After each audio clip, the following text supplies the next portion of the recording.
Good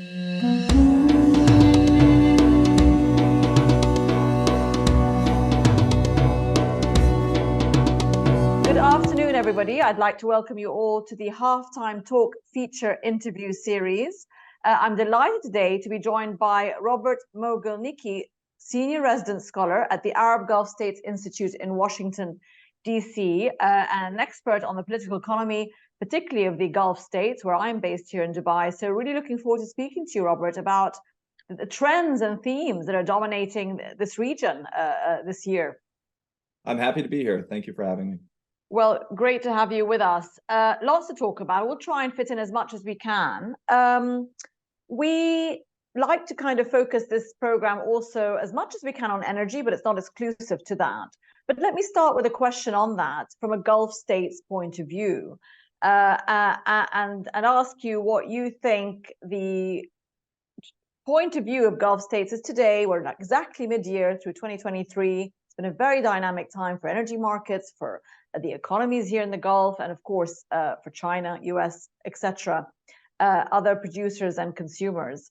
But a lot of negativity that has been expressed by Gulf states and by OPEC as an organization on the sanctions that the US, Europe has placed on Russia since last year, and OPEC then finding itself having to manage, the oil market to an extent as a result of that. What do you think that the Gulf states are viewing sanctions at? How are they viewing it today, sort of mid-year through 2023? Well, my sense is that governments in Gulf Arab states certainly understand the use of sanctions as an approach that typically has been adopted by Western governments, especially U.S. and European governments. But I think it's safe to say that sanctions make the job of Gulf Arab governments more difficult, and they certainly don't appreciate the complexity that sanctions add to their bilateral relations with a range of global governments. Mm-hmm. Sanctions, as you mentioned, complicates relations with Russia. This was a big problem in the immediate aftermath of Russia's invasion of Ukraine, with respect to a number of assets that Gulf Arab governments, especially their sovereign wealth funds, held in terms of Russian assets. And it continues to be problematic in terms of ongoing trade and investment, and also flows of high net worth individuals from Russia to the region. But on a broader level, sanctions are thorny. They do create a lot of additional political risk. They create a lot of reputational risks. And it's a thorny issue that these governments are going to have to work their way in and around. And while they still try to accomplish strategic interests with a range of global partners, but at the same time, also respecting as much as possible these sanction regimes. It's difficult for engagements with Russia. It's difficult for engagements with Syria. Also difficult with engagements with Iran as well. So Russia is not the only country where sanctions is an important factor of relations. Well, I mean, you mentioned Iran, and I wanted to ask you about that in terms of the Saudi-Iranian dynamic. And of course, we have seen the last couple of months some headlines on that, some sort of talk of rapprochement, a handshake here and there. Where do you really think that's going? Do you think we're going to see? I mean, why is Saudi doing that in the first place? What's the Saudi and Iranian point of view on that? Do you think what's the trigger? And do you expect to see progress really on that front, materially speaking, in the remainder of this year? I believe progress will be extremely limited, and the more accurate term, in my estimation, is détente. This is a reducing of regional tensions, driven by interests on both sides. Predominantly, Saudi Arabia is making the biggest push here and has the most to gain by this reduction of regional tensions and an easing of outright hostilities and conflict with Iran. And there are a lot of different ways of looking at that. I think there are obviously positive spillovers for the economic transformation program that's going on in Saudi Arabia, and in particular, efforts to attract tourists, to attract high net worth individuals, to attract investors and residents to the country. These types of individuals, wealthy business people, they're not looking to relocate to a country where there are ongoing tensions and a hanging threat of potentially a very costly and damaging conflict. They want an area that they want to relocate to a country that's that has much more positive momentum going on. So I mean, for me, that's the big push on the Saudi front. Iran needs engagement with the global international community, and needs to be a more important part of the global economy, and sees this potential warming of ties as an opportunity to do that. But again, at the end of the day, if you boil down this agreement, it to me looks at the moment like an agreement to reestablish diplomatic ties. Any talk that we hear about Saudi investment in Iran and economic engagement, I believe represents rhetoric carrots more than anything else. Okay, well, interesting. So it's the first step, really, stepping stones. And you mentioned, let's talk a little bit about Saudi investment. Let's talk about both directions. FDI into Saudi. I want to get your opinion on whether you think all these initiatives being taken by the kingdom on opening up, on incentives, are they really producing any concrete FDI? And then also your opinion on this buying spree by the PIF of Saudi, from sports to technology. It's really dominating, isn't it, at the moment? So those two parts of the scale, if you like, and where you see those going. FDI is coming in, but just not at the level that the Saudis want, and ultimately are going to need to make this spending equation work over the longer run. The big problem in Saudi Arabia is that Saudi government officials have been struggling to reverse a trend of declining or stagnating FDI that really began in 2008 or 2009.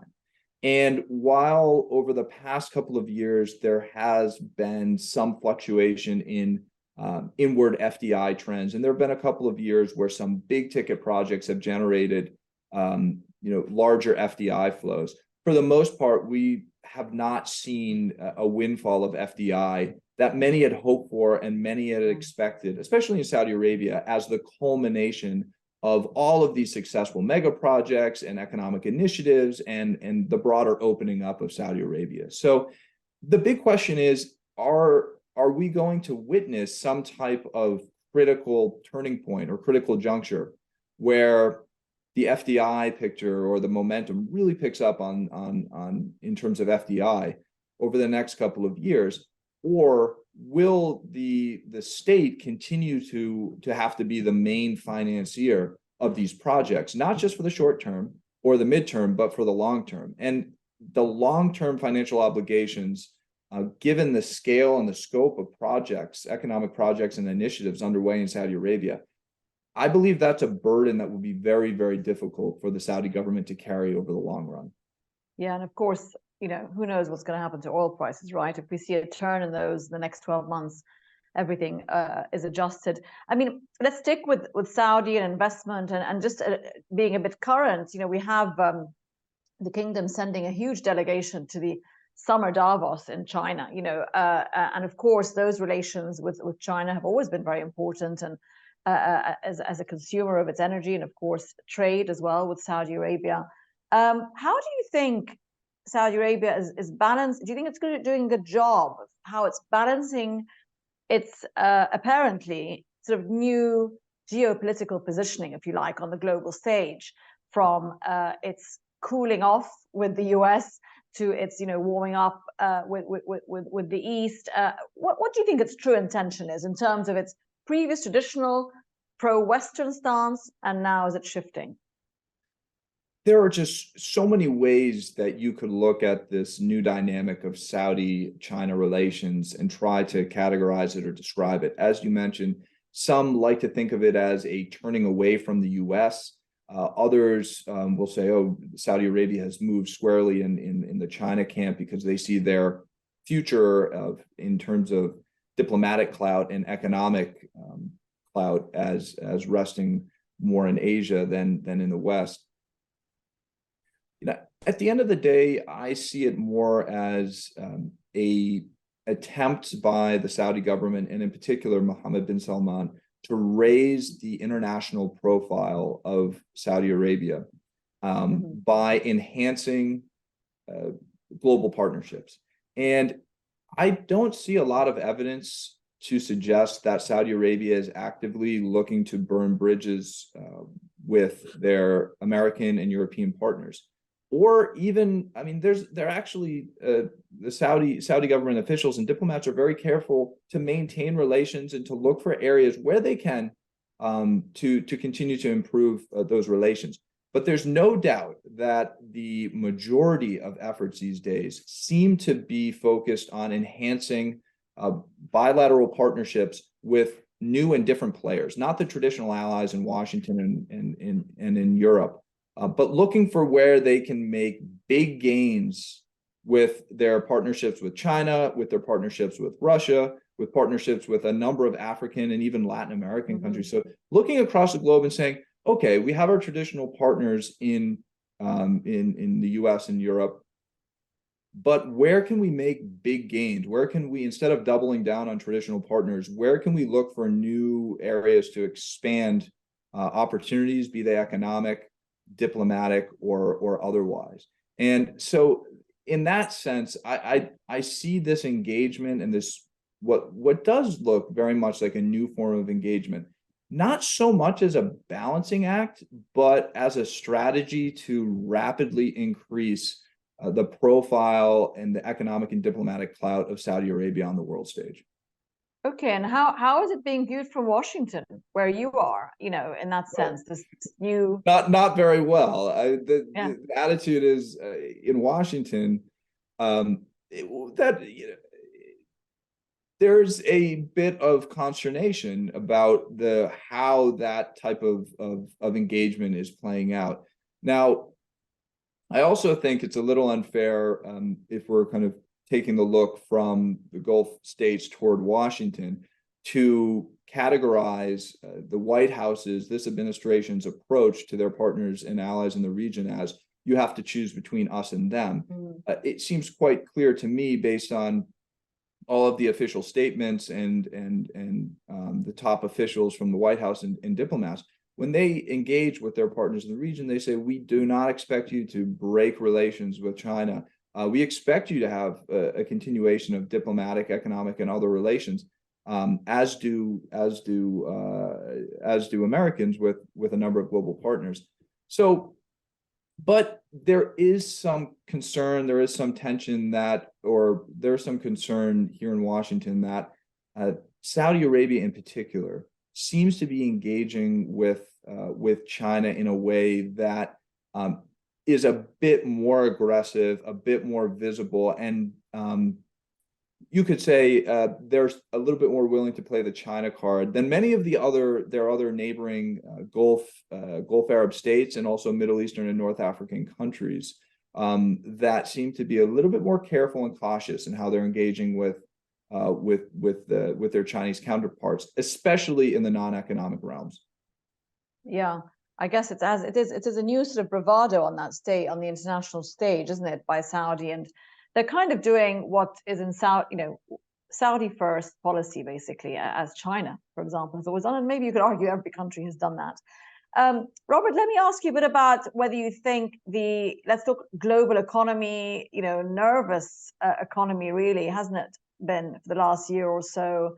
Stock markets last year collapsing, first few months of this year recovering against a backdrop of inflation concerns, interest rates rising, conflicting messages, conflicting expectations.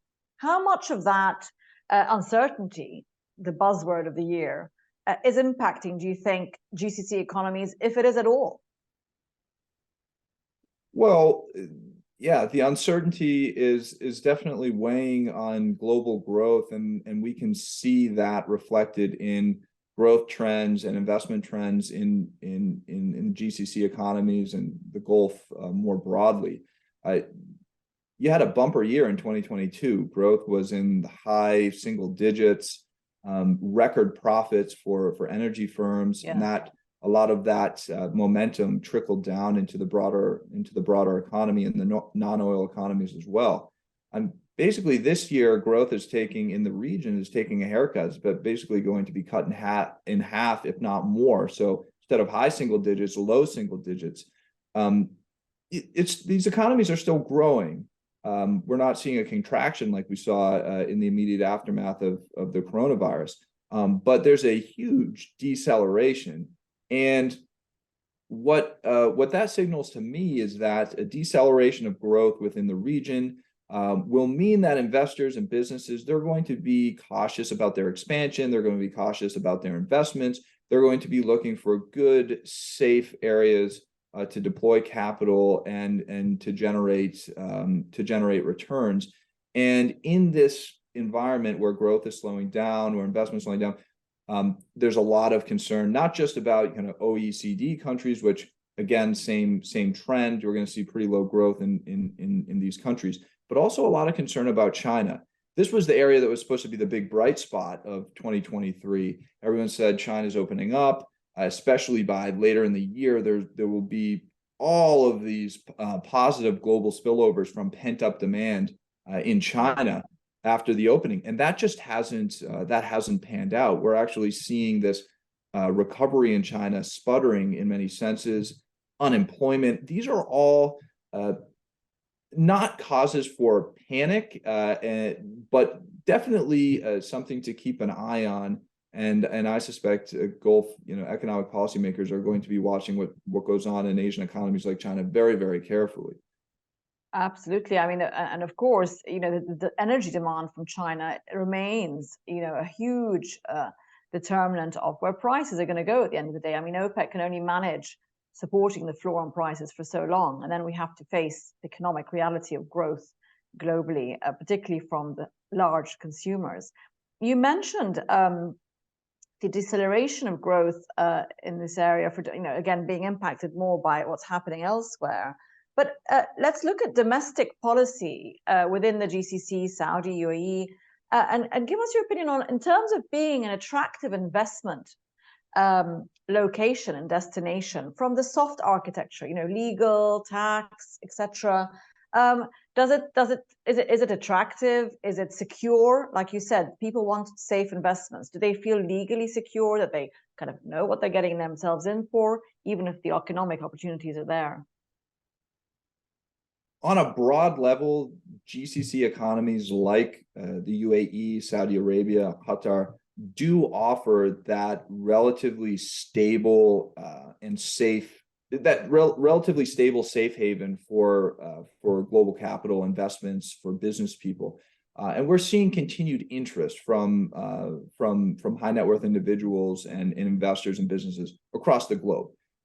There's no doubt about that. And if you look at the GCC as a subset of the broader Middle East and North Africa, the GCC's economic outlook is so much better than the rest of the region.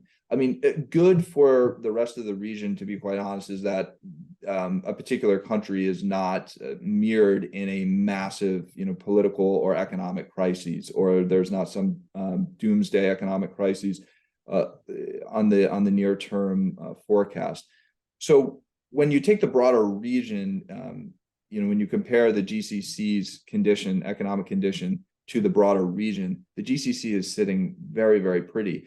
Now, of course, there's a lot of variation within the region, and the big two players that we hear most about, at least on the political economy side of things, is Saudi Arabia and the UAE, and this general sense that these two countries have overlapping development trajectories, and there's a certain degree of economic competition between the two countries, and that's true. And the deceleration of growth, this trend that we talked about, is going to play into those competitive dynamics, because when you have a year like 2022 and everyone is doing phenomenal, that governments across the region are enjoying surpluses and have extra financial resources to spend, that's a situation where the tide lifts all boats. Now we're seeing the tide flowing out a bit, and this is going to create a situation where the countries that are in stronger positions to keep pushing ahead aggressively like Saudi Arabia and the UAE, they're going to do that, but the stakes are going to be higher.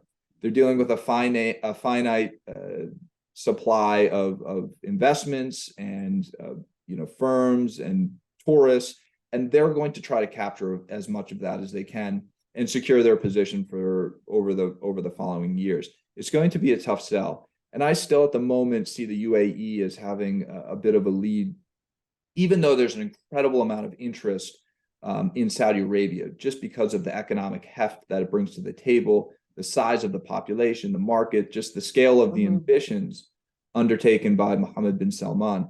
But the UAE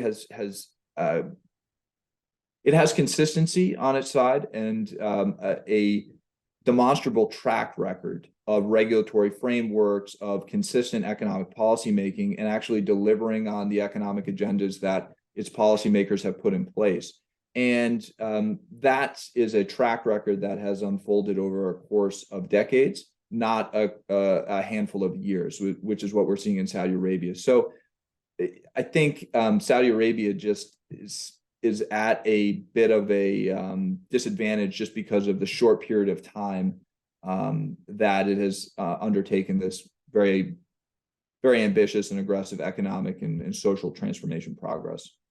Absolutely, very ambitious indeed, and that will take years to. And as you said, the UAE has established itself over decades, if not just even the last decade or 15 years. You mentioned the UAE, Robert. Let's just touch on the COP28 because, of course, UAE is hosting that this year, and the UAE is an oil, it's an energy producer, and of course, when it was announced, there was a lot of flack about how can an energy country host a climate-related summit and global meeting. But of course, it's also an advantage to demonstrate what the energy industry must and should be doing in that context. What are your expectations that are going to come out of COP28? I mean, politically speaking, but also practically speaking. Do you think the UAE as a host can make a difference to the steps that have been taken in previous COPs? They can absolutely make a big difference, but they're going to have to find some way to make a big splash at this conference. And we talk about the COP28 and the fact that it's being held in the UAE quite a bit. That's it's a big part of our coverage of the country this year. And the general assumption is that the UAE really has to do something very, very big to seize the mantle of this opportunity. And also position themselves, the UAE, as a major producer of oil and gas, but also a major proponent. It appears, based on the way that they're shaping the discourse around this event, being on the forefront of the global energy transition and climate change. So I think they need to be extremely aggressive. I mean, to take the Saudi approach to economic development as the benchmark for ambition and aggressive policymaking. I think for this event, the Emiratis need to top that because the stakes attached to the global energy transition and climate change are even higher than the kind of domestic development trajectory of Saudi Arabia. Yeah, absolutely. And we know it's going to be a busy month or so here, but yeah, I think they will make a splash if I had to put my money on it.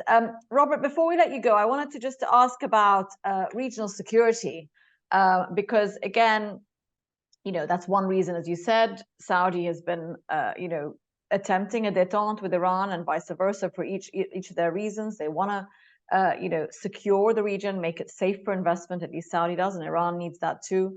Much more from an economic point of view, and also, but give us your take on sort of how the Gulf sees U.S. security for it today. Is it really still what it was? But we see a lot of talk that no, we're kind of moving away from the U.S. Or is there a genuine move away from the need to have U.S. security for the region? I am eagerly awaiting the day when there is credible evidence that the kind of U.S. Strategic footprint in terms of kind of its military footprint, defense and security cooperation with Gulf Arab states is significantly reduced. It just hasn't happened yet. If you look at troop numbers, if you look at the major bases, whether they're naval bases or otherwise, the main indicators of a critical role for kind of the U.S. military in the region and the role that that plays, not only in defense and security cooperation with our partners, but also as ensuring that kind of a stable Middle East is an important part of the broader kind of security architecture for the broader region and quite honestly, the globe.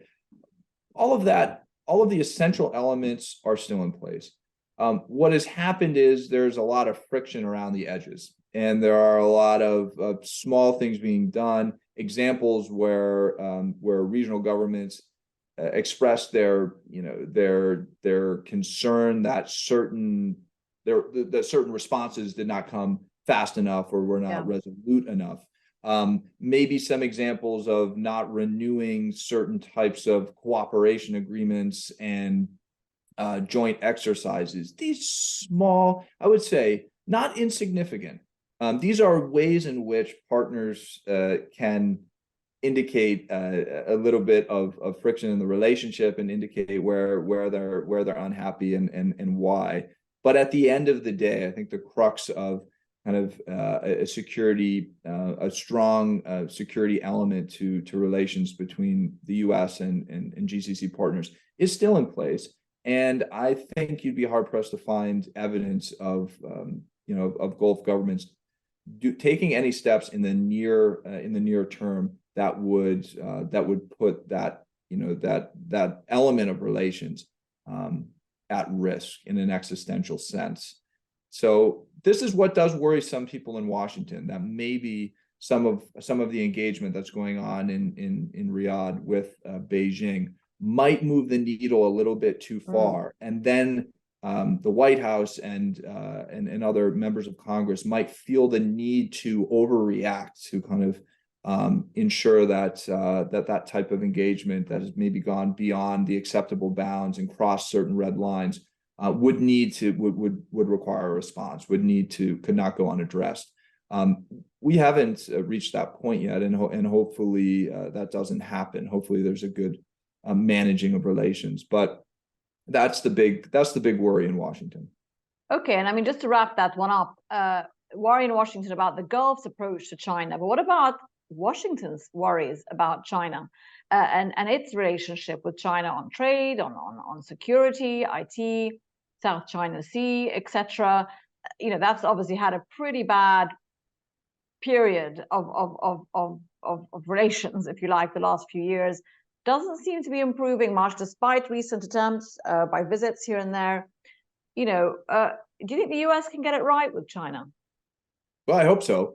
There's a lot riding on it, and when we know that Anthony Blinken was just out in Beijing for a visit, and the readout from that visit seemed to indicate that while there wasn't any major agreement or a massive breakthrough, at least we do see evidence of the sides, two sides talking, and that's positive. And the big takeaway from a lot of the regional engagement and developments that have happened in the Gulf region, that I do believe deserves some optimism and deserves credit, is at least the willingness to get different sides together to talk. And that diplomatic engagement between countries that have been in a state of conflict or hostile for a number of time, at least if you get sides talking and you open those channels so there is diplomatic engagement, there's a willingness to meet and to engage and to try to work through tough issues. That's the most important starting point. And beyond that, we'll see how much progress can be made. Okay, keep the communication channels open where we can. Absolutely. Robert Mogielnicki, Senior Resident Scholar at the Arab Gulf States Institute in Washington. Thanks so much for joining us today on Halftime Talk. It's been great to get your views. Thank you.